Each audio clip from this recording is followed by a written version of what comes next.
And we're live. Welcome back to LOOPcast, brought to you by every Catholic's favorite morning newsletter, The Loop. If you are not subscribed to The Loop, what are you doing? Get subscribed because you'll see us. We're on there. You'll see all sorts of great content. But today, your great content is coming to you from your favorite late night host, Last Man Standing, Tom. Thank you for joining us, Tom McCluskey. Figure if there's openings, late night openings, that I might as well start applying now. Yeah, it seems like there might be a couple. We're going to dig into that. Mercer, how are you doing today? It is a wonderful day. It is a beautiful day in God's glorious creation. St. Januarious. It's the feast of St. Januarious. Might get into some liquefied blood. We have updates coming to you from Italy on that. I'll explain What later. city is that in, actually? Yeah, you go look that up, and we'll get to Januarious in our church corner. But we also have Jimmy Kimmel, our new free speech martyr. Charlie Kirk move over. Left-wing violence numbers are, coming out. It looks like Cato Institute, the ADL, are doubling down on the right-wingers are worse than left-wingers mantra. And also Pope Leo XIV. He had his first full-length public interview. We have some notes on that, update you on what the Pope said. And most sad of all, this is the saddest part today. We are saying farewell to Rosie, our producer. This is her last show. Josh, head in hands, all of us, hearts in our throats. Rosie, we're going to miss you so much. So, yes, everyone, she's made a few appearances here on LOOPcast, and she has judged our snake drafts in the past. And a genius judge. Judge them wisely. Mercer always won with Rosie. So Rosie. I mean, 2 out of 3, but yeah. Okay. Did Brian Birch win the other one? I think you won the first one. Did I win one? Oh, great. Nice. Okay. I don't even remember these things. Okay. But first, we have some sponsors today. We have Nazareth Organics. It is challenging to foster healthy and radiant skin in a world of synthetic chemicals and toxins. Wouldn't it be nice to find nourishing ingredients from God's own creation? Sourcing their ingredients from Israel to Italy to the ancient Zechstein seabed. I looked it up. That is in the Netherlands, by the way. Nazareth Organics handcrafts facial moisturizers, sunscreens, diaper creams, and more using pure natural ingredients. Many of their balms are tallow-based, coming from a local Catholic farm. Rich in fat-soluble vitamins and fatty acids that strengthen the skin, tallow has been used for centuries. One of their best sellers is a magnesium tallow blend that relaxes muscles for peaceful sleep. My daughter uses it. She loves it. Safe for pregnancy and children. It makes for an awesome sleep aid for the whole family. The best part of this business, though, is that it is dedicated to the Holy Family of Nazareth. From website to packaging, every sustainably sourced product points back to the faith and the ultimate source of creation. Visit NazarethOrganics.com and use code LOOPcast for a 10% discount at checkout. Don't let dry and irritated skin keep you from finding peace. If you have kids in college, this is a great gift to send to them, little surprise gift. So I would just highly recommend that. Might be personal experience. Ask me how I know.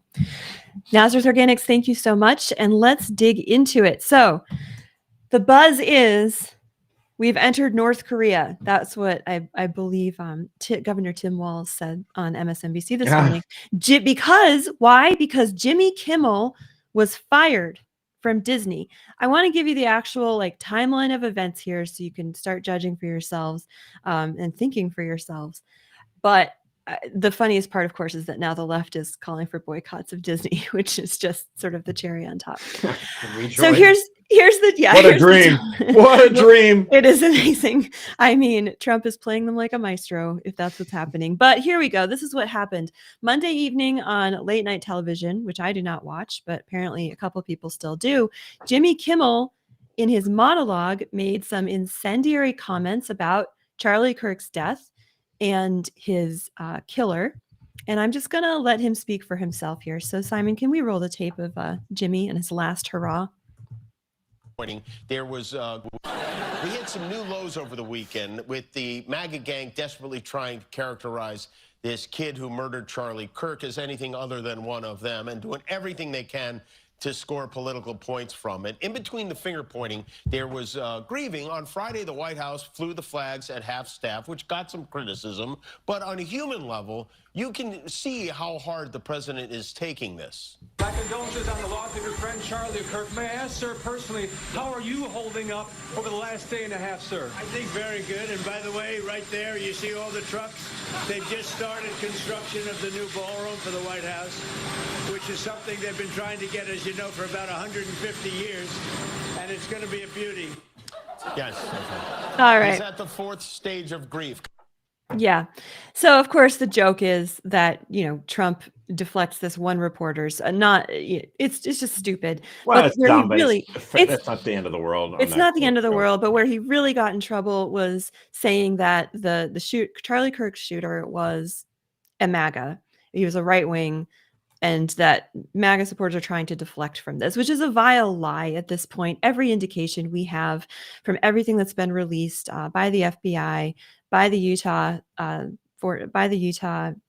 Justice Department, that this kid was an extreme online activist. He had a trans lover in the furry community, and this is very clearly a lie at this point. And Kimmel should have known better. So Kimmel goes on and he shoots off at the mouth. The next day, Wednesday at about 2 p.m. I think it's Tuesday, Rosie. The next day at about 2 o'clock, the FCC chairman, Brendan Carr, went on Benny Johnson's podcast and he publicly condemned Kimmel's remarks.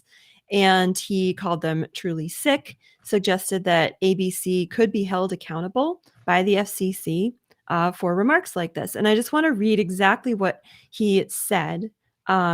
He said, "We can do this the easy way or the hard way. These companies can find ways to take action on Kimmel, or there's going to be additional work for the FCC ahead." He continued, "They have a license granted by us at the FCC, and that comes with an obligation to operate in the public interest. I think you could certainly see a path forward for suspension over this. The commission could argue Kimmel's remarks were an intentional effort to mislead the American people about a very core fundamental fact." He said, "Disney needs to see some changes here, but the individual licensed stations that are taking their content, it's time for them to step up and say this garbage isn't something that we think serves the needs of our local communities." So putting it back on the locals. So It's not just that, though. Mhm. As somebody has pointed out, there is a reasonable concern because you're talking about the dissemination of a false narrative about a political event, right? It's not just that. It's that you're talking about a crime that went down. And so that is a different category. When you make false statements about a crime, on broadcast television, then the broadcast, you're in trouble. You could be on the hook for sharing false information or whatever. So it's not as much of a pure free speech zone as people think, because the fact of the matter is, and this really does matter, because the fact of the matter is, when something first gets put out, like the Russia hoax thing that we went through a couple of years ago, the first thing that people hear was that, oh, Donald Trump conspired with Russia to promote this whole thing. And it's like you can't unring that bell. People just, they just think it, oh, well, that's what happened. It was all a Russian influence in the election. Russia helped Donald Trump. And it doesn't matter no matter how much you prove it. Actually, Hillary Clinton was more involved in pushing that. It wasn't true. Doesn't matter. People just, the first thing they hear, there's just something about humans. The first thing we hear, and it was widespread all over the country, permanent, was that this lie. Right. And you can't unshake it. But Right. again, there is that concern about a crime. It's a higher level. When you're talking about a crime and you're pushing false information about a crime, yeah, these stations are liable. Right. And I think the FCC chairman was referring to this very specific statute that it's number 731217 on broadcast hoaxes. And it says, "No licensee or permittee of any broadcast station shall broadcast false information concerning a crime, to Josh's point, or a catastrophe if, 1, the licensee knows the information is false," which is certainly, you can make the case for that here in this case. Number 2, it is foreseeable that broadcast of the information will cause substantial public harm. And 3, broadcast of the information does in fact directly cause substantial public harm. So I think what he was saying there is this is a case to be made. And in fact, I just want to finish the timeline here and then get into the reactions. So that same day, Nexstar, which is the largest television station owner in the United States, they have about 200 stations nationwide. They announced that due to affiliate stations, due to Jimmy Kimmel's comments, they would preempt his show that night for the foreseeable future. They were going to, here's the actual thing. They said, "We strongly object to recent comments made by Mr. Kimmel concerning the killing of Charlie Kirk and will replace the show for the foreseeable future." Nexstar just for full disclosure, they are currently seeking FCC approval for a merger, a $6.2 billion merger with Tegna. The other broadcast group that was involved in pressuring ABC to fire him was the Sinclair Broadcast Group. They demanded an apology for the family and a donation to Turning Point USA in tribute to Kirk on Friday instead of Kimmel. So both of these went to ABC, and the report that we got this morning from the New York Times, this was in the Wall Street Journal, and also the Hollywood Reporter, which strangely enough, I think was the best of the three. So if they have you're a lot going of to sources, they do. Exactly. Yeah. So Hollywood Reporter reports that afternoon, so before he went on Tuesday live, Kimmel had a phone call with ABC in which they asked him to go on and apologize and retract. But instead of apologizing, he declared that he intended that night in his monologue to double down on his criticism of Donald Trump and his whole MAGA narrative that night. So they have Jimmy in. They're like, "Look, we want to help you out, but you gotta retract these statements." And he's like, "No, I am standing strong on my principles," because he's a principled man, if nothing else, right? So finally, ABC, again owned by Disney, announced that it will be pulling his show indefinitely. He'd been on the air since 2003, which is kind of amazing. And his contract. Not with the late night show since 2003, really? Has it been that long? You are correct. Rosie, can you check that date for me, please? And his contract would have been up in May 2026. So he was coming up on that. I did look it up and tried to compare him to the other most recently canceled late night show, Colbert. Colbert was doing better than he was at this point. I mean, kind of seems like the guy was already on his way out. Colbert was averaging 2.4 million views per week, and Kimmel was 1.8 million. So he wasn't exactly raking it in anyway. And then he refuses to apologize for the comments. And well, again, I think he did start out on late night TV and ABC in 2003. So I'm surprised it's been that long. But just to give you a feel for it, I think what ended up happening here is ABC, like everyone right now, all the left is blaming Donald Trump and it's just influence of FEC and using government to suppress speech. And we can get into that discussion in a minute. But I think with what the report, that reporting from the Hollywood Reporter kind of really tells us is that the executives at ABC were probably thinking along the same lines as CBS executives with Colbert. Stephen Colbert. Right. You're paying a ton of money to a person. By the way, what are we talking about here? Jimmy Kimmel is getting about 159,000 people a night, right? Just to give some perspective on this, Jay Leno would get 3.4 to 3.8 million a night. Letterman would average 3 to 3.5 million a night. Oh my God. 159,000? Like, I mean, we get a really good LOOPcast and we're like practically rivaling this guy. I mean, this is ridiculous. 159,000. So there was already pressure on Disney from a lot of these advertisers. Like, we're not getting the eyeballs with this guy. What's going on? And so then he picks a fight and spreads a lie about a crime, which gets them, exposure legally from the FCC. And the Disney executive's like, "Dude, you gotta go out there and apologize." He's like, "No, I'm gonna be defiant." It's like, you just gave ABC a gift. They could pull you now for a legitimate reason and not have to worry about you ever again. And your 159,000 people will go onto Twitter and complain. Yes, that was my take too. I was like, this was just, they're like, "Oh, we've been wanting to get rid of this guy. His contract's up in May anyway, and we're just going to pull the plug." He handed it to them. But I think what sours a lot of this is the FCC getting involved. I really wish Commissioner Carr And I know I'm a good guy. I wish he had kept his mouth shut, or at least not gone so publicly about it. Because no, now it's about Oh, we government. have a fight. Now it's about government censorship instead of about what it really is about. That Jimmy Kimmel is an ass who deserved to be taken off the air, and also that ABC wanted him off the air. It's a distraction that wasn't necessary. Yes, you can go after the FCC should go after ABC and look into this. And just as remember Alex Jones? Alex Jones was sued for $1 billion for the exact same thing that Jimmy Kimmel is doing Mhm. for Yeah. misleading people on a crime. All right, If Josh. you're asking, No, Mercer. Before you go off, I just want to read. That is about how the Free Press took it, right? So Barry Weiss, a brand new baby righty, I guess. Is she even a righty? I don't think so. Former lefty. Barry Weiss and her editors said, quote, "This is what's known as jawboning," meaning from the FCC. When state actors use threats to inappropriately compel private action. When a network drops high-profile talent hours after the FCC chairman makes a barely veiled threat, then it's no longer just a business decision. It is government coercion. Mercer, thoughts on that reaction? okay, so let's take a step back for just a second on this. I like doing that. Let's take a step back. There is a Supreme Court case, Murphy versus Missouri, that was recently decided. Okay. This is where the Supreme Court dismissed a lawsuit that claimed the Biden administration violated the First Amendment by putting pressure on social media platforms to remove certain content.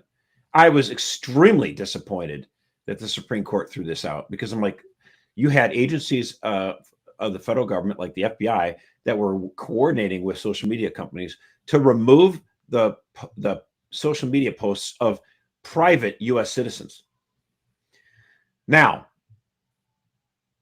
here's where I want to ask you about this. All right. So in this case, if you're asking me, should we even have an FCC? Do we need such enforcements of this stuff? Should we get rid of all this? I'm interested in having that discussion. Yes, but very interested. It is. I'm fascinated by this. But Brad Smith is a former commissioner for the FEC. And he said, I argued with liberals until I was blue in the face that Murray v. Missouri was wrongly decided. Brendan Carr convinced them in 24 hours. Fascinating. This is what I'm saying. So Robbie George is saying much along the same lines as what you just said. And so is Ross Douthat. They're saying I'm not agreeing with Robbie George or Ross Douthat. Not at all. Tom, what does Tom think? Go, Tom. What I'm thinking is, yes, Commissioner Carr should have gone after them. It's going on a podcast and talking about it is a distraction. Why is that different than an enforcement action? Why would that be different than him sending a letter of information to ABC? He should have sent a letter. Because this is why is it makes it more entertainment than it does actual legal action, and it gives the bone to the liberals and to the Robbie Georges and all, and the whatever Weiss or whatever, of saying, oh, this is government censorship, because it's not. Because of all that, I agree with everything discussing that what he did. I think he should. If your microphone's cutting out. You're breaking up. How about now? You're better. If I'm advising Erica Kirk, I would be taking notes right now of all these people that I would be suing into oblivion once this is done. But that doesn't necessarily mean government action, because I compare it to Pam Bondi coming out and saying about hate crimes, which a lot of conservatives then were like, what? That was a misstep. It's smaller misstep. I personally think that Commissioner Carr did a slight misstep too. But as opposed to the Robbie George stuff and all, this is the time for missteps. I'm okay with some of these missteps because Robbie George is trying to argue and this Weiss woman is trying to argue, oh, but now they're going to come after us. And I'm like, I hope they come after me with the FCC or the IRS, because it's better than coming after me with bullets. Yeah. Okay, but I'll excuse the little missteps. Yeah, in fairness, I feel like we should read Robbie George's statement here. So if you could pull that up, Simon. And he posted this on the 18th. He said, what Jimmy Kimmel suggested to be true, namely that Charlie Kirk's assassin was MAGA, was false. Did he know when he said it that it was false? I don't know. Well, now we know. Sorry. Though. Hollywood LOL. Reporter said that. Now we know. Did he have reason to know it was false? Yes, but ideology warps people's heads. I don't think that's an excuse. In any case, we should not want public officials pressuring companies to fire or discipline people for their First Amendment protected speech, even when it's false.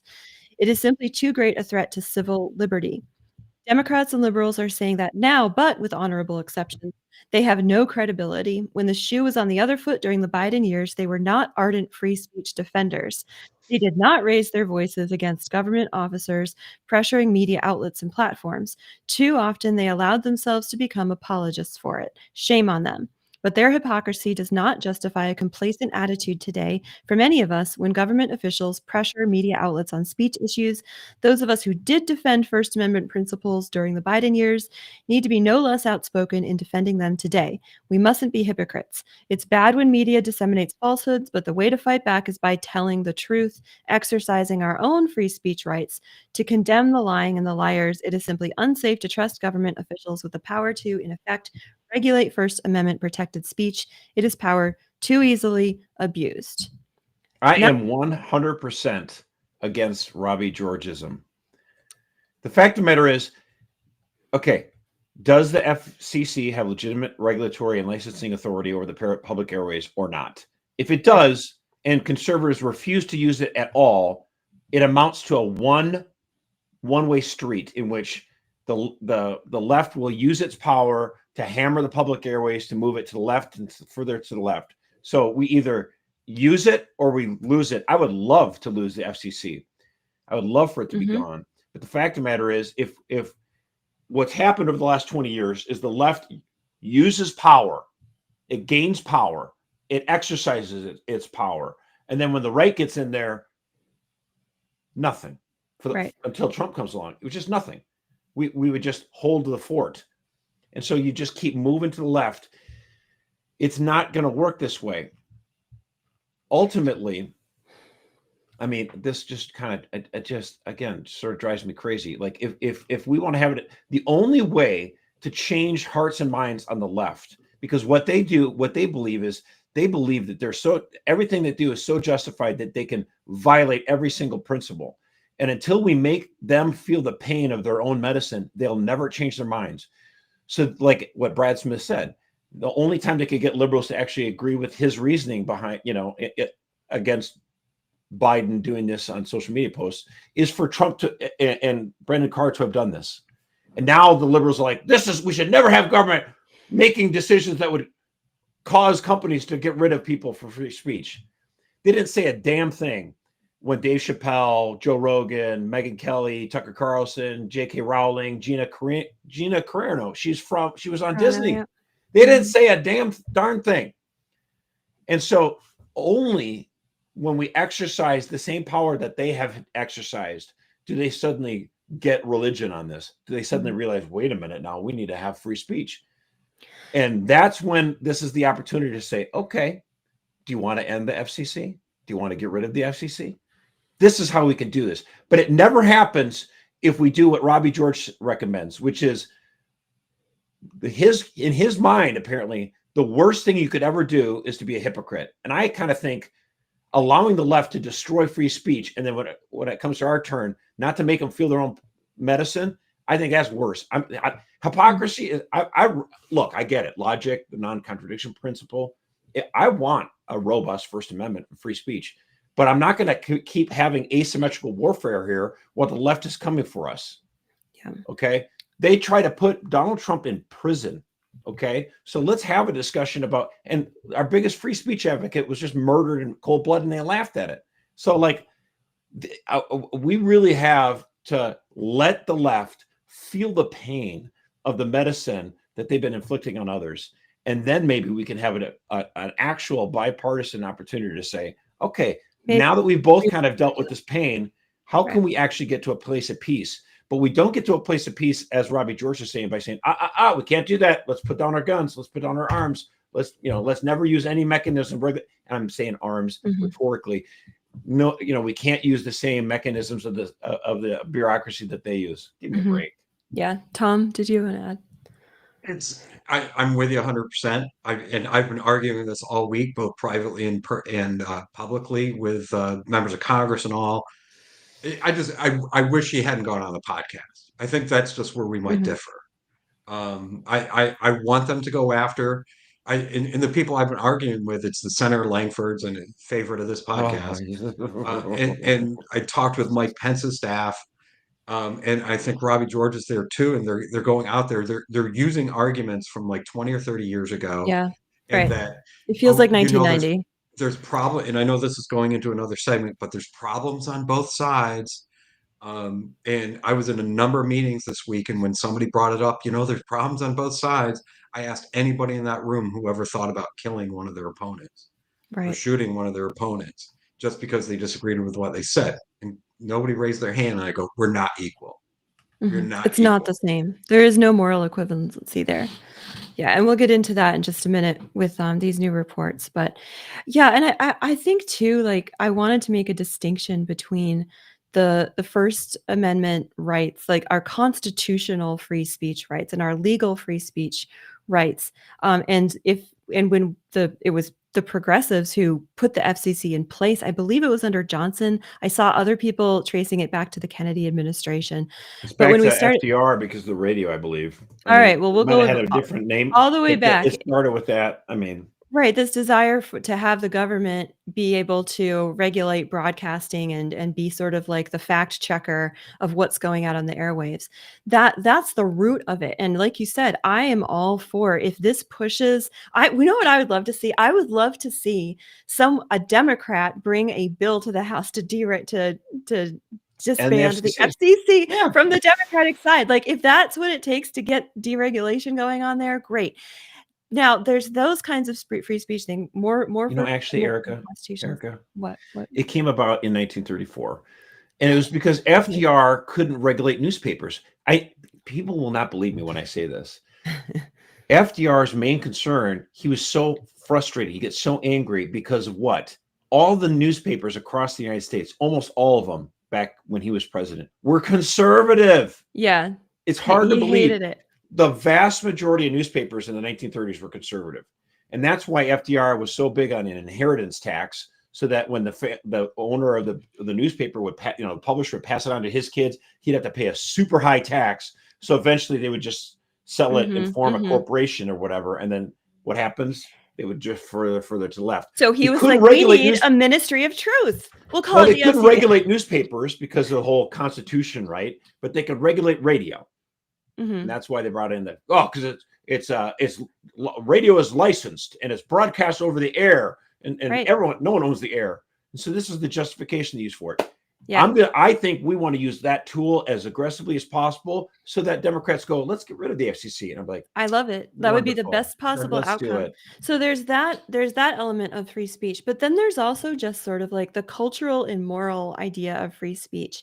And to me, it's working right when these syndicates, when these affiliates are pressured by the people who are actually consuming their product and saying, we don't want to hear this garbage about Charlie Kirk's shooter. We wanted to get this guy off the air.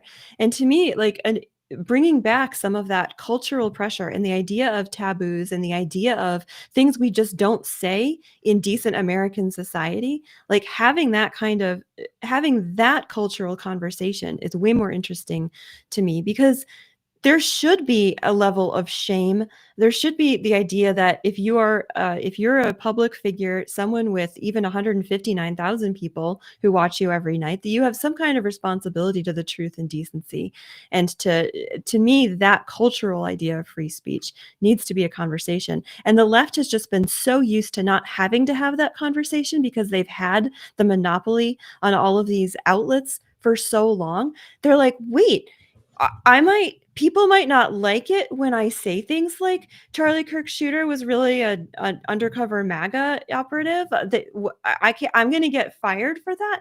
To me, that's a great fruit of this is wake up. Yeah, there's a whole silent majority here in the United States that doesn't like that kind of rhetoric. And you're going to lose your job if you use it, because you should. To me, that's the kind of free speech policing not by the government, but I'm happy it's happening. And it should go both ways, except It for the should. fact that But it I've been in this business a long time. And somebody else, I think, like put on Twitter, like if you're conservative or like very right wing, you make a fake account on Twitter and you comment on somebody. But if you're Because you don't liberal, want to lose your job. right? And if you're a liberal, though, you just post and you link it to your Facebook Yeah. page, and I put a friend of They have very free Catholic speech. Vote, friend of Catholic Vote, and you guys are Facebook friends of mine. I posted some. I normally don't post political stuff on Facebook because I have a mix of family and everything else. And you have a very I cute post- dog, so you don't need That's to. mostly what except I posted an inspiring piece by a friend, Jade Hendricks, Catholic perspective on the Charlie We love Kirk, Jade. Shout Kirk out. shooting. Exactly. Introduced me to my wife. I have to love the guy. My wife doesn't like him as much anymore for some reason. But I posted this piece, and one of my cousins, same age as me, so we've known each other all our lives, just randomly, because other people were liking it and giving it little hearts and stuff like that. He felt it was appropriate to start saying, well, nobody should die like that. But What? and he didn't understand how offensive that was. And I tried to explain it to him first publicly on the wall, and then we were talking privately. And it is victim shaming. It is like telling a woman you deserved it Yeah. because of the way you dressed. Right. You wore a mini skirt. It's your fault. Love that. And would you? And I tried to tell him, like, if you were passing by a cafe and a bunch of people were talking about, say, Robert F. Kennedy had just been shot, and a bunch of people were sitting around the cafe, knew one of them, and they were mourning RFK's death, would you go like, yeah, but he wasn't all that great a guy? Yeah. Would you do that in public? No, and you shouldn't do that on social media either. Mm-hmm. I want to add to that because you've given a more personal example, but I saw this tweet is an anonymous guy, right? And again, this is the whole thing. Dixian Untotten. And he said, when I say I hate libs, I mean they're dumb. But I'd save them from a house fire. When liberals say be kind, they mean they would be apathetic if my daughter's throat was cut on a bus, and they would cheer if I got publicly executed in front of my children. We're not the same. And the thing is, like, you kind of half laugh at this gallows humor, but like literally it happened, both of these things. Like Charlie Kirk was murdered right in front of his child, in front of all these people, and they laugh, they cheer. And it's like, what the heck? Yeah, this brings me perfectly to our next segment. But first, we have another sponsor. And I'm really excited about this one today because I just did an interview with an ex-con who is an ex-fraudster and mortgage loan. And so I know how important this next sponsor is now. And for the audience, it wasn't me. It wasn't Tom. He's your favorite late night Tom. This was right. Tom. No, as Tom likes to say, I've never been convicted. Right. That's right. That's right. So we have home title lock. Did you know that American homeowners have over $32 trillion in equity, and criminals are targeting it with a growing scam the FBI calls house stealing? And believe me when I say AI has made this so easy for them. We went into this in the interview. Scammers can transfer your title out of your name using a one-page document they file at the county. Then they take out loans against it or even sell it behind your back. And the scariest part, you won't find out about it until the collection or foreclosure notices start arriving in your mailbox. Or, as I found out yesterday, the real estate agent shows up at your door and is like, why are you living here? It's really crazy. Leaving you with a financial and legal nightmare. The best way to protect your equity is with Home Title Lock's exclusive $1 million triple lock protection. This service offers 24/7 monitoring, urgent alerts, and if fraud should occur, their U.S.-based restoration team will spend up to $1 million to fix the fraud and restore your title. So, when was the last time you checked on your title? If you are like me or Late Night Tom, the answer is probably never. And that is exactly what scammers are counting on. The good news is we have partnered with Home Title Lock to offer you 60 days for just $1. Click the link in the description below or use our promo code LOOP60 to get 60 days for just $1. And you will also get a free title history report to ensure you are not already a victim. And make sure you check out that $1 million triple lock protection details. They are there when you get there. Click the link below and promo code LOOP60. Thank you to Home Title Lock. All right. So now we come to the sort of narrative of the moment that we're seeing. Time magazine put out a graphic. It's a nice little pie chart that claims right-wing political violence is more prevalent than left-wing. We've been hearing this for decades, right? Within the article is a shocking pie chart from Cato. So this is from the Cato Institute, which said... Which is worth saying. The Cato Institute has never pretended it was conservative, but the Cato Institute is libertarian. So these are guys who, for the most part, people assume libertarians are on the quote right side of things, so they drastically want to limit the size of government. Okay, but is also extremely socially liberal on certainly on gay issues and abortion. That they take this. It pretends it's libertarian. Yeah, I'm just saying. I'm just trying to provide context for people, because Time Magazine's like loving it. Oh, Cato, it's libertarian. It's like, it's not like it's the Southern Poverty Law Center. So it's right. You can't want the federal government to rewrite what marriage is, and still call yourself libertarian. Limited government. Yeah. Yeah.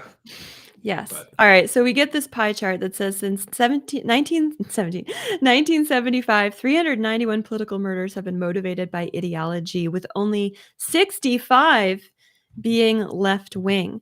We also got numbers this week from the ADL, Anti-Defamation League, which is considered sort of like your gold standard for political violence attacks. And the numbers, again, it looks like they're legit, and it says left-wing violence, very tiny. Right-wing violence, massive.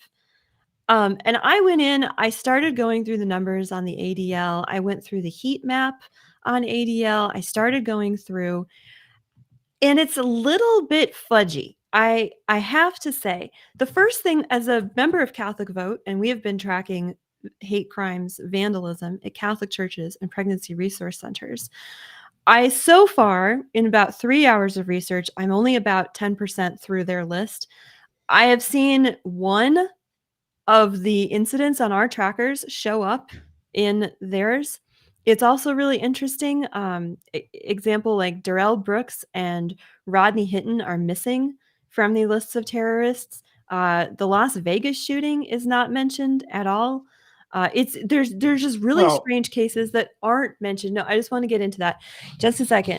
And the Daily Caller, of course, came back today going through all these different studies and reports, and we have some interesting data there. But Josh, you want to jump in? Well, real quick, I just want to say, it's interesting that they would start it in 1975.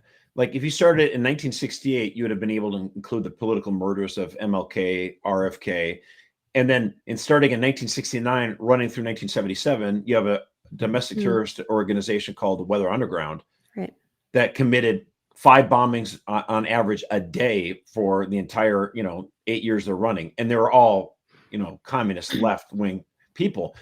So it's just, to me, it's ironic.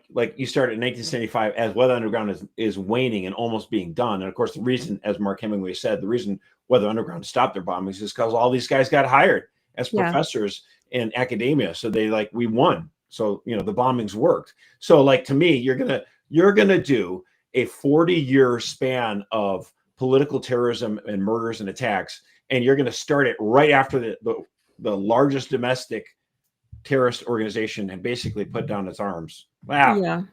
Yeah. Wonderful. And wonderful use. I mean, it's like, if you've done it since 2000, the 21st century, since 2000, that would make sense. But if you're going to go all the way back to 75, why do 75? That's very fascinating. You pick that number.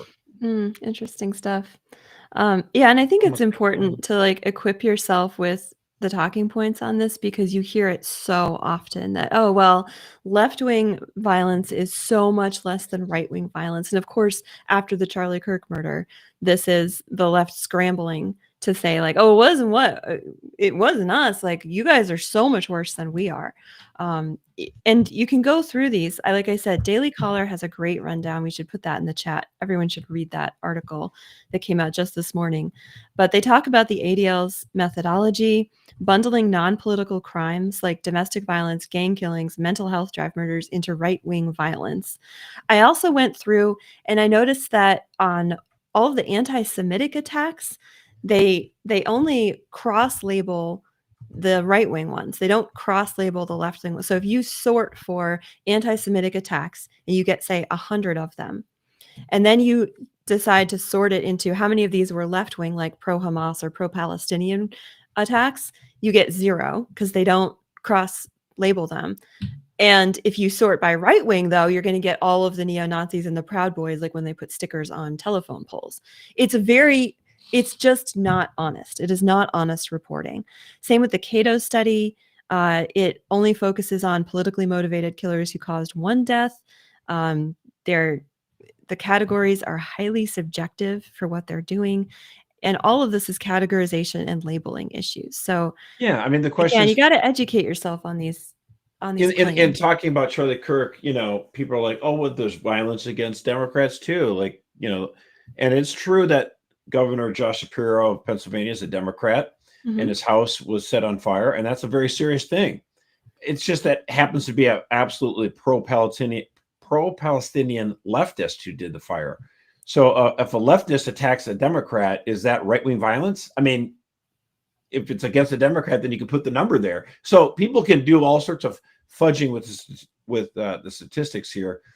But this idea that's, I mean, like, even people call themselves Catholic, like Stephen Gradanis was going on and talking about, oh, it's nowhere, right-wing violence is so much more. And he gave off a list of different people. Like, he mentions the people that, the 2 Democrats in Minnesota that were assassinated, and that's horrible, of course. But like, Charlie Kirk, and then the president, he was the former president at the time. Donald Trump was, if he hadn't turned his head at the last second, he would have been murdered right in front of all of our eyes. So again, like this idea that it's the same, and you look at the numbers, the polling numbers, the percentage of people on the left who think an assassination of Donald Trump could be some ways justified. Like, show me where people said that on the right of Joe Biden or Kimmel. Give me a break. I mean, it's not the same. The 2 Minnesota legislators, we don't fully know, I think, the motivation there, except the motivation is believed to be because they voted against giving benefits to illegal immigrants. Right. So and the guy who did the killing could have been associated with, the Democratic Governor Walz. So again, and just to show how pigs eat from the same trough, the Cato Institute study relies heavily on ADL numbers, as well as relying on Southern Poverty Law Center. We all know where they're. Well, I mean, Antifa is a fine group, but the pesky Turning Point. No, that's a hate group. Right. Well, actually, thank you to President Trump for declaring yesterday that Antifa is actually a domestic terrorist. There's some good news. That does change things. Finally. Exactly. Let's go. Yeah, let's do it. I go to a lot of conservative coalition meetings, and I've requested those who run the meeting that we should no longer invite Cato because they don't fit in. And I have a lot of friends who are libertarian. I do not consider Cato libertarian. My biggest question would be who paid them to do this study, and I bet you'd find a lot of similar names like a Soros or Open Society. Yeah, there's some more digging to do here for sure. But that brings us to good news. Antifa is a terrorist organization now. Hello. I have some good news. I'm actually just going to go straight to the most important one. We're going to go to our Catholic Vote Novena 2025, St. Michael the Archangel. And we're coming up on one of my favorite feasts of the year, St. Michael the Archangel. And we are praying this year together as a Catholic Vote family for the renewal of America. And this starts tomorrow. So we're going to throw the link in the chat. If you have not yet signed up to pray with us for the renewal of our country, for the soul of America, to protect America from evil, make sure that you visit that link today. We already have 64,260 prayers pledged, but we want more. I want over 100,000. I want 150,000. Like, let's go, guys. This is really important. So St. Michael Novena, it starts tomorrow. And if the last 4 weeks of the news cycle has said anything to you, it's that we are in a spiritual battle and we need prayer. So check out the novena today. But we have more good news. Tom. Yeah. Or Josh. Wait, I'm sorry. Josh. I can't read. That's all right. Because mine will conflict That's with yours. okay. All right. Okay. Well, hey, who would have thought that you get an article like this from the New York Times? The headline here: What Charlie Kirk Could Mean for the Future of Marriage and Family. Erica Kirk said her husband aspired to revive the American family. Conservative activists wonder if Charlie Kirk's legacy will lend new urgency to White House policy discussions. So, I just lots of great quotes in this. Christy Hamrick, Vice President for Media and Policy at Students for Life, said, "Your grandmother said get married, but Charlie made marriage cool again." I thought that was a good point. I also agree with Brad Wilcox, who's quoted. He said, "At a time when voices like Andrew Tate are articulating anti-family views, Charlie Kirk was a clear counterexample. And it's an example that young men seem to have taken to heart." So I just thought that was a really good news story. Very nice to see. The New York Times is behind a paywall. So trust me on this one. Don't buy a subscription. Just trust Josh on this one. Read it so you don't have to. Yeah, that's right. Exactly. That's what I do. I get paid to read the New York Times so you don't have to. So, but it was good. Every once in a while you get some good news, even from the paper of record. So. There you go. Yeah, and I was listening to Ross Douthat interview Ezra Klein over on his Interesting Times podcast. So there's one good product coming out of the New York Times, maybe two if you're a Wordle fan. Wordle's fun. The Pope likes Wordle. I would also recommend Ross's podcast. All right, so we're going to. Oh wait, we have more good news. We can't stop. Tom, what's up with you? Well, my grandmother was very big on marriage, so much so she did it 4 times. Whoa. But I did not talk to Erica beforehand about this, but mine is a little promotional too. I have good news in relation to CatholicVote. There might be bad news in relation to Tom McCluskey. Because for the last couple of days, Kelsey Reinhardt has been visiting DC. So it's my time to show off to the new boss. Yeah. Like, hey, let me introduce you to all these people. That They were most off the record meetings. So I'm like, oh, I need Kelsey to talk to that person in that committee. And I look up and there's Kelsey already talking to that person in that committee. I'm like, oh, I want to introduce Kelsey to Congressman Riley Moore, who's been burning it up. He got Congressman from West Virginia. And I look over, oh, she's already talking to Riley Moore. So if anybody, our new president is killing it. I'm not saying she's fitting into DC, because to me that's an insult. But she certainly knows the right people to talk to. She knows how to talk to them. Oh. My fear is, though, she's going to be like, why do I need you here? And I wonder that also myself. Why do we need Tom? Uh-oh. Because only Tom is willing to actually live there and be boots on the ground. Kelsey does not want to leave her mountainous home. And the promotional part, though, because I can't tell you about some of these meetings or whatever, and there might even be pictures. However, if you become a champion, you can get the insider, which I have inside information that will include some of the stories of Kelsey's time in DC, including some pictures that some people might find interesting. So, I'm glad you mentioned that, Tom. Champion today. We have revived the Insider, and now we're about 7 or 8 episodes into issues of the Insider. It comes out every Tuesday. We only send it to champions, so you have to be a champion to get the Insider email. That's where I talked a lot about my Poland trip. I talked a little bit about here, but I gave a little bit more details in that. This last week, I talked about one of the biggest, most important fights that CatholicVote had when the organization was really in its infancy, and it was a very trying time. That, again, you have to get the Insider to get these inside stories. And like Tom said, there'll be one coming up next Tuesday where Kelsey will go through all the stuff that she did in DC. So you want to be a champion, go to CatholicVote.org, become a champion, sign up, I mean, we're only asking for $10 a month, but hey, if you want to give more than 10, that's Yeah. okay too. We'll We take won't say it. no. We won't We say will no. use it to advance everything that we're doing. So thank you so much to everyone in the who's listening, who's already a champion. Yeah, Thank you so thank you much. to our champions in the chat. See you, Emily. I see you. That's awesome. All right, so getting into our church corner here, Pope Leo has given his first full-length interview, and things were said. People were just chomping at the bit to claim Pope Leo for their own, or to censure him as just another Francis shill or something like that. But we had this interview. Elise Ann Allen has a new biography of the Pope coming out called Leon, as in Spanish for Leo the 14th, citizen of the world. So Leo the 14th, citizen of the world, that's going to drop. It is dropping because today's the 19th. On the 18th, it was available. So check it out. But in the interview, it was very wide ranging. He talked about his own background. He talked about his time in Peru, what it's like to be the first American-born Pope. And of course, Father James Martin was very excited about one segment in particular of the interview, where he was asked about LGBTQ people. And he was asked about the blessings thing and the fiducia thing. So he says that he, quote, intends to do as Pope Francis did when he was Pope. And he reemphasized the value of the family as being a man and a woman in solemn commitment, blessed in the sacrament of marriage. And he says, even to say that, I understand some people will take it badly. He said, I would play you the clip, but can I be honest?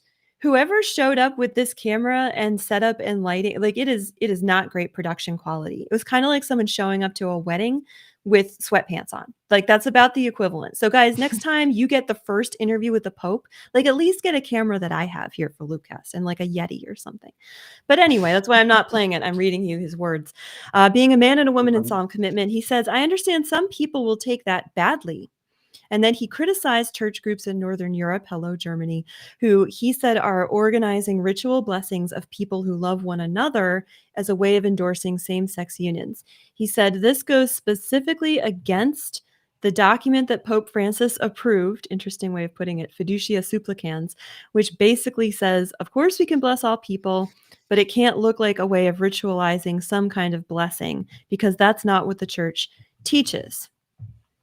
So he goes on to say that he doesn't want people to be identified. He thinks it's wrong to identify people according to their sexual desires.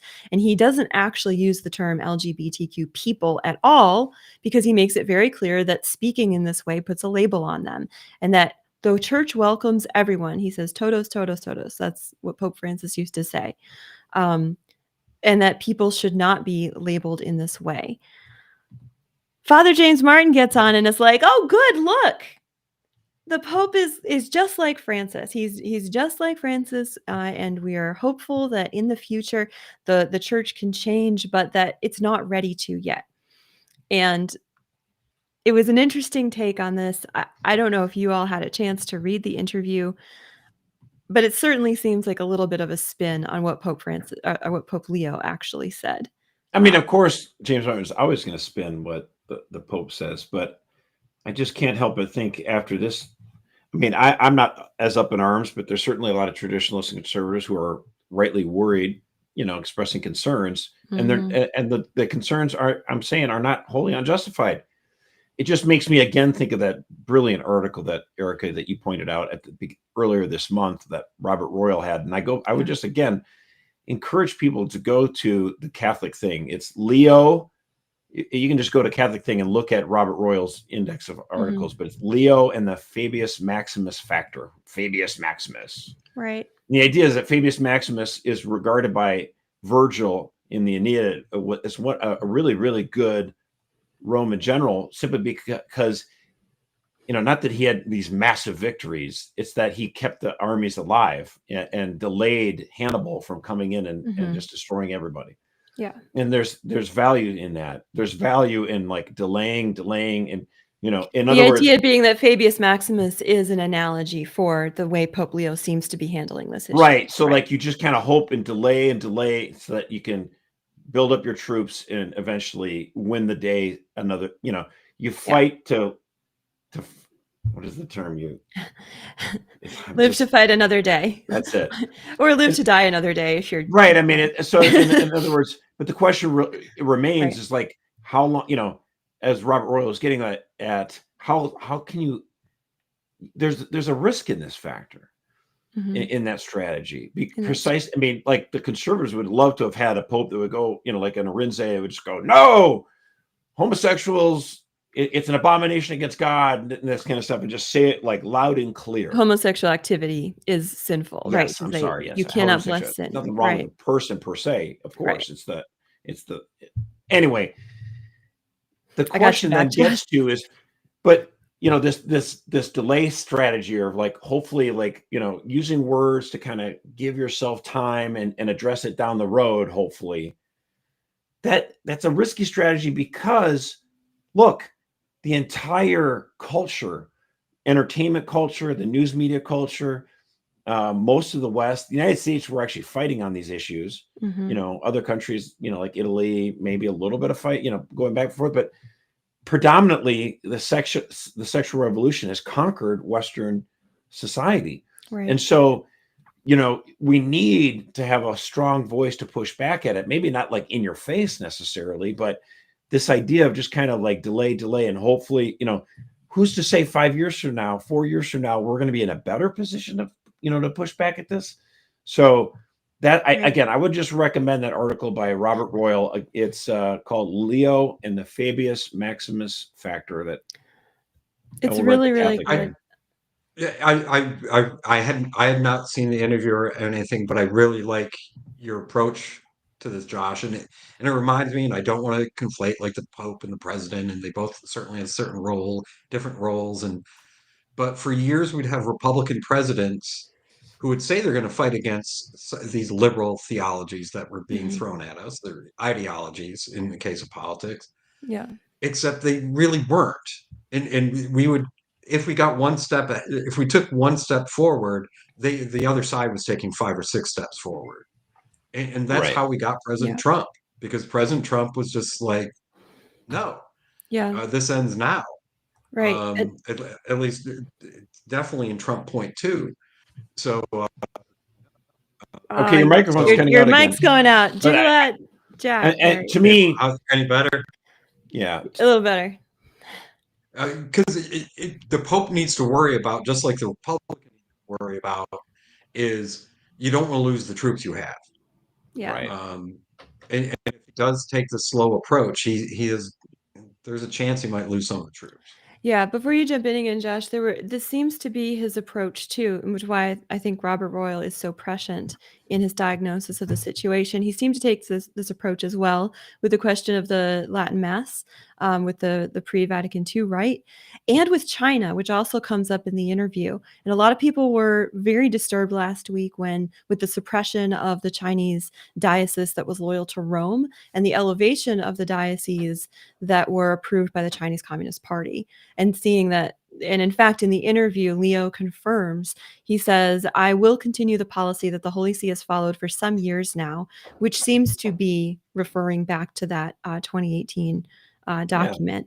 And he says it's of several predecessors, but it seems he talks about the Ostpolitik, the choices that have to be made in a realistic way. So again, reinforcing that idea that he's a pragmatist, he's open to talking about it, but he has discussed this at several levels. And now after 2 months, I'm trying to get a clearer vision, but I continue the policy of the Holy See with the Chinese government.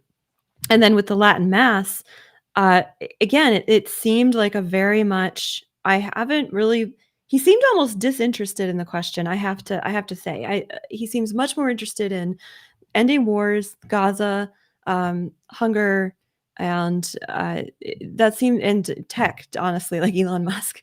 So he seemed much more excited about those things. But with the Latin Mass, he said, I've received a number of requests and letters. The question saying, well, what about the Latin Mass? And then he says, well, you can say Mass in Latin right now.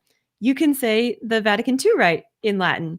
And then he kind of laughs. And he's like, obviously, between the Tridentine Mass and the Vatican II Mass, I'm not sure where that's going Paul to VI, yeah. Yeah, Mass of Paul VI. It's very complicated. He worries about the process of polarization that has risen around it. And he says, I have not had a chance to really sit down with a group of people who are advocating for the Tridentine Rite. There's an opportunity coming soon, and I'm sure there will be more occasions for that. It seems to me the kind of thing we might address with synodality. So again, Fine. I mean, in other words, like, again, this is what I'm getting at. It's like you're kicking the can down the road a little bit, which you just have been Pope for a couple of months here. So that's actually fine, but at some point, you're going to have to kind of address some of these things and do some things. That's the whole point. And you're going to have to come to a decision.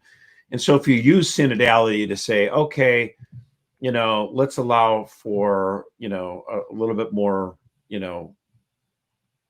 liberalization of the Latin Mass, allow it to be to happen more. It's just tough because you had, Pope Francis was just a very bad Pope. He was just aggressive on this issue for the Latin Mass. He was just like notoriously when it came to the sexual revolution, he would give so many conflicting messages like, who am I to judge? Like, you are literally the Pope. You're the Vicar of Christ. You should be the one that should judge. I mean, what are you talking about? And so I just feel like with Francis's pontificate, am I allowed to say that as a Catholic? Can I say it was a bad papacy? I think it was a bad papacy. I do think there's just a lot of mess to clean up. I'm not saying that I expect every Pope has got to be like, with me 100%. Of course not. Yeah. But like you caused, you would say things intentionally in a way that were just, again, Jesuitical, that would allow everyone to interpret it their own way. Like that's not helpful, actually. Yeah. In a day and age when, the sexual revolution is absolutely still so dominant from a complete cultural, news, entertainment standpoint, to have somebody who would like, I don't know, a man of the cloth who's got a loud microphone who could talk about, I don't know, the values of the gospel and why we think, the sexual revolution is crazy. And it's not a way to lead to human flourishing. And there is a better way. And we love people. Yes, LGBT, every letter of the alphabet. We love you, but we think that there's a better way. Come on. And it's just, I feel like, again, John Paul and Benedict worked so hard to offer, I think, a different way, and they would reform things, and it was made more. And I just feel like, a lost decade. Yeah. Of reform. Certainly a lot of opportunity for strong statements and evangelization. We'll have to see. I would encourage everyone to go and read the whole interview. It's over on, we'll put it in there's like 6 parts now, so it could take a while, or read the book. And I'm sure this will come up again. We're not Pope-splainers here. We honor our Holy Father, and we just want to report things as they are.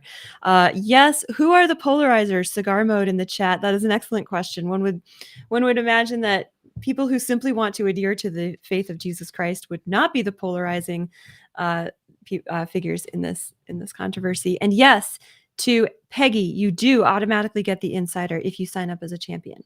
It's just automatic. It comes straight to you, along with many prayers of gratitude. All right, we have the Twilight Zone, going straight into it. Josh. All right. So in the aftermath of the political assassination of Charlie Kirk, there was a column printed by a columnist with the Religious News Service, and it was published over at National Catholic Register as well. And this was a column by Phyllis Zagano. And she said, she talked about President Trump blaming his political opponents for the assassination of Charlie Kirk. She quotes Trump saying, "Radical left political violence has hurt too many innocent people and taken too many lives. It's long past due for Americans and the media to confront the fact that violence and murder are the tragic consequences of demonizing those people you disagree with day after day, year after year." So Phyllis says, Trump's words are a good reminder that what we hate in others, that we hate in others, what we hate most in ourselves. Oh, I see where this is going. So she gets to pin the violence right back on Trump. That's kind of cool. What else did she say? She said the violent death of 31-year-old Kirk, an evangelical Christian, is an unmistakable tragedy. Oh, so brave of you to say that. Thank you. that it creates another opportunity for the U.S. president to angrily blame members of the Democratic Party and others whom he labels the radical left fits well into the agenda of the harshest Catholic commentators. Oh, Who's that? Phyllis, who is that? Take, for example, CatholicVote.org, the nominally Catholic political organization founded by Brian Birch, now the U.S. ambassador to the Vatican, and Joshua Mercer, who remains based in Wisconsin. Josh, you got airtime. As the organization's podcast host and editor of the daily email newsletter, The Loop. Catholic Vote writers make their voices heard on several known Catholic issues, abortion, pornography, embryonic stem cell research, but it does not appear to embrace other Catholic teachings. Oh, she goes on and on and on. Let me guess, immigration. Oh, yes. Which is not actually and the concern of the planet and all that other stuff. I mean, oh, I love trees. But here's the key point. She's ascribing to us hatred, right? Donald Trump and his Catholic apologists, who are the harshest of Catholic commentators. It's not the hate of the person that took out Charlie Kirk. It's Donald Trump and the Catholic people who like Trump who are the fomenters of hatred in this woman's mind. So I felt this needed a response. And who would have thought, today is the day. What day would it be that Josh Mercer be published at the National Catholic Reporter? Well, today would be that day, folks. What? Oh, yeah. No. They accepted it? So I will read, since this is the first time I've ever been published by a National Catholic Reporter. Good thing I'm sitting down. I know. I'm starting to question your bona fide. I know. Oh, just wait till I get to it. Responding to Charlie Kirk's assassination, Phyllis Zagano doubles down on division, accusing conservatives like President Trump of fomenting hatred. She then zeroes in on her real target, Catholics who refuse to reflexively support the liberal line. Trump's reaction to Kirk's death, she claims, is being exploited by the harshest of Catholic commentators, calling me out by name. She cites my appearances on Catholic Vote's LOOPcast as evidence of my hatred, adding that my colleagues and I, along with others on what she condescendingly calls the Catholic right, are nominally Catholic. Yet she couldn't manage to include a single hateful quote from me. That's because there's nothing for her to use. She notes that I view Black Lives Matter, DEI, and dangerous soft-on-crime cashless bail for contributing to the recent murder of Ukrainian immigrant Iriana Zarutska. Here I stand guilty as charged. North Carolina Governor Roy Cooper's 2020 task force for racial equity in criminal justice reduced the use of cash bail, expanded restorative justice alternatives, and downgraded certain criminal offenses to infractions. DeCarlos Brown, Zarutka's alleged killer, had 14 prior charges and was recently released without bond. After 2 brutal and senseless killings, Zagano comes out swinging not against the perpetrators, but against me and my co-hosts, accusing us of the worst possible motives without engaging any of our arguments in good faith. If Zagano wants to lower the temperature of political rhetoric, maybe she should look within.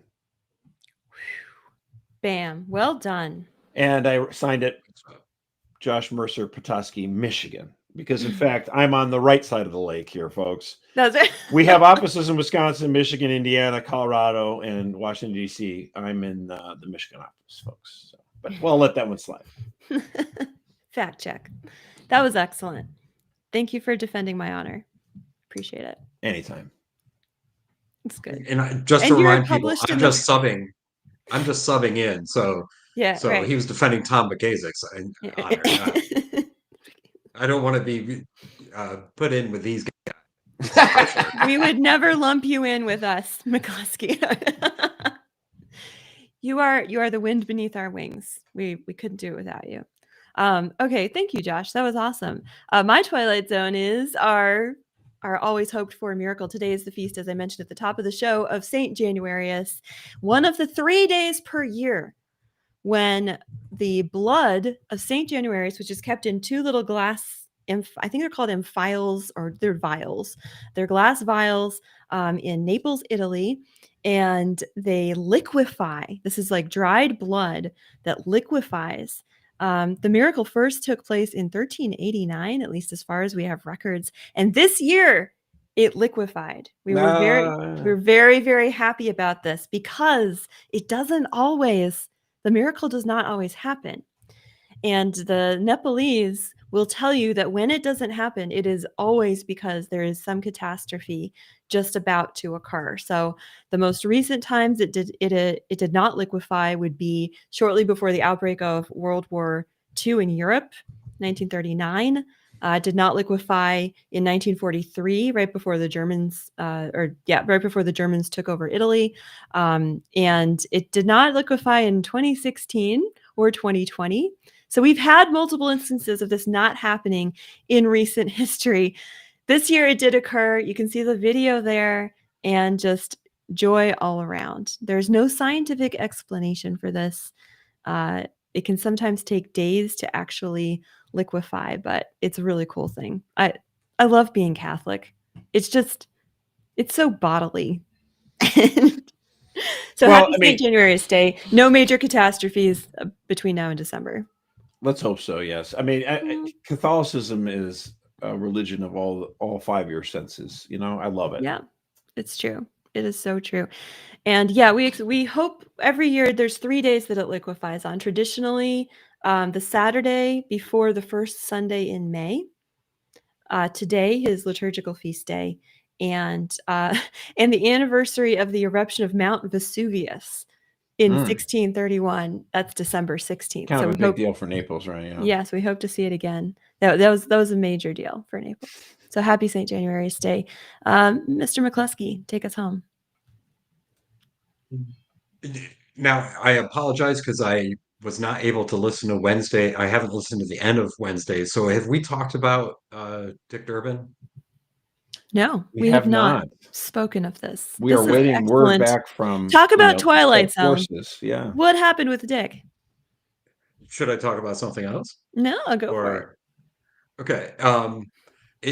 We heard from our friends, people at Illinois Right to Life, that Dick Durbin, a senator from Illinois, is being honored by the Archdiocese of Illinois Chicago. for Chicago. I'm sorry, for his lifetime achievements and lifetime records. Now, because he's retiring, at the end of next year. Yeah, he first got in 1980. He came in, and for the first 9 years, he was pro-life. That's true. Just like Al Gore was, just like Jesse Jackson during that time was. But then in 88, there was a big shift. And since that time, I mean, in 1989, Dick Durbin was arguing against abortion on demand. And when he shifted hard.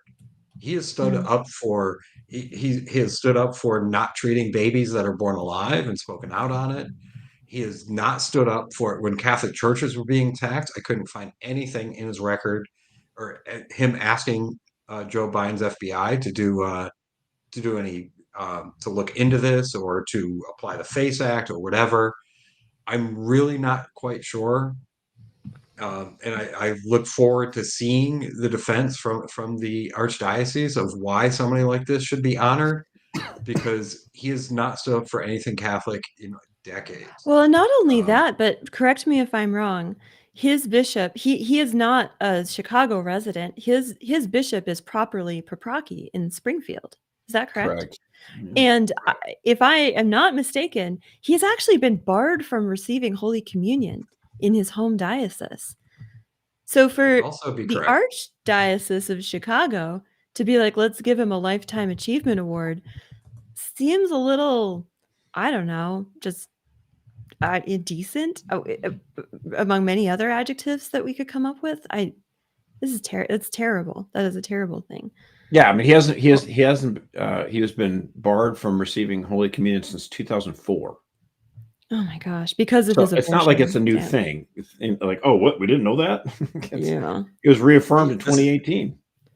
This is what happens when Brian Birch leaves Chicago. I know. Old Come city. on. It's- Oh, Brian's gone. We can honor Dick Urban Catholics in finally. Chicago. I don't think that's the problem here. No, it is not. I don't think that's the problem. I'm just trying to write the next story for National Catholic Reporter. Ah, there you Oh my go. God. There you go. Yeah. All right. Raise your sons to be better bishops, all you Catholic moms out there. Hand that rocks the cradle. On that note, let's pray. But first, thank you so much for joining us today, this week. Thank you for everyone who wrote in. Tom Pagasic promises he is responding to all of your emails. If you would like to contact us, you can do so. I need that email in the chat there, Simon. If you could put the email in the chat. So check that out if you want to contact us about anything. As always, best way to support us, Champions Club. Thank you to everyone who has joined the Champions Club. You keep the lights on for us so much. Thank you to our sponsors as well, Nazareth Organics and Home Title Lock. Also, don't forget that Catholic Vote Novena, St. Michael Novena, starts tomorrow, where 2 or 3 are gathered in his name, there he is in their midst. But I want like 200,000. Forget 2 or 3. Jesus, we're coming at you. 200,000 of us. So sign up for the novena. But as always, let's end in prayer. And we're going to call on another archangel today. We've had a lot of sickness in the Catholic Vote family lately with diagnoses and people struggling with chronic health conditions. So we're praying a prayer of healing. We're going to ask the Archangel Raphael. Do you say Raphael or Raphael out there in the Midwest, Josh? How do you say it? I say Raphael. Raphael. Okay. But I got a statue in the front yard, so. Oh, there you go. Yeah. Isn't it like 9 feet tall or something? Yeah. Whoa, that is hardcore. Hardcore Raphael. So we're going to ask him to pray for healing from all ills. In the name of the Father, and the Son, and the Holy Spirit. Amen. May the Archangel Raphael, called God's healer, bring consolation and healing to those who are sick and protect us from all ills. May Raphael, the angelic companion, guide us during all life's journeys, preserve us in peace and tranquility, and at the end of our travels, bring us safely to our eternal home. Amen. St. Thomas More, St. Fidelis, Our Lady of Guadalupe, pray for us. And we will